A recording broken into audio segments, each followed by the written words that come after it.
دوستان عزیزم سلام، هستم از کانال دوربین مینا. از امروز به بعد در خدمت شما هستم تا ویدیوهایی از تهران و ایران رو به شما نمایش بدم. با من همراه باشید.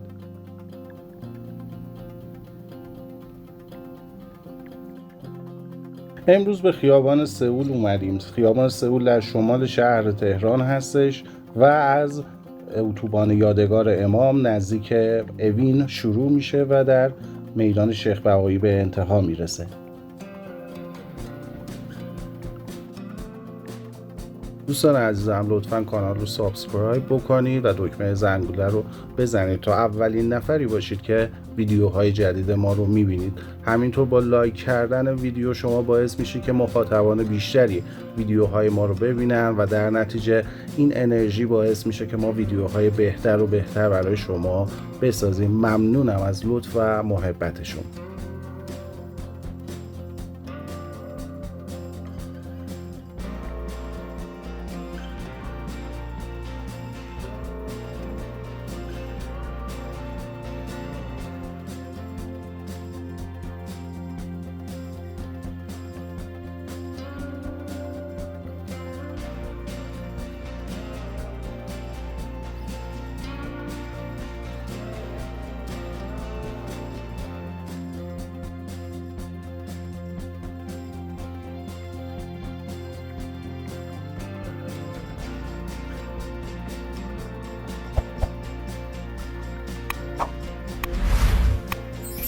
در سال 1354 با سفر غلامرضا نیکپی شهردار وقت تهران به کره جنوبی تفاهم‌نامه‌ای میان دو کشور به امضا رسید که خیابانی در سئول با نام تهران و خیابانی در تهران با نام سئول ایجاد گردند و نامگذاری شوند.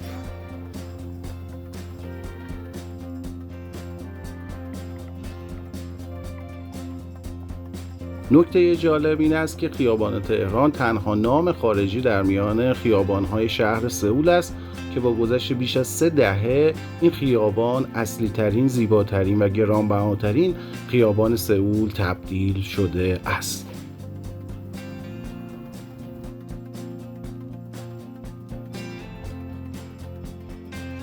نمایشگاه بین‌المللی تهران، مجمع ورزشی انقلاب، کمیته ملی المپیک و میدان شیخ بهایی در خیابان سئول قرار دارند.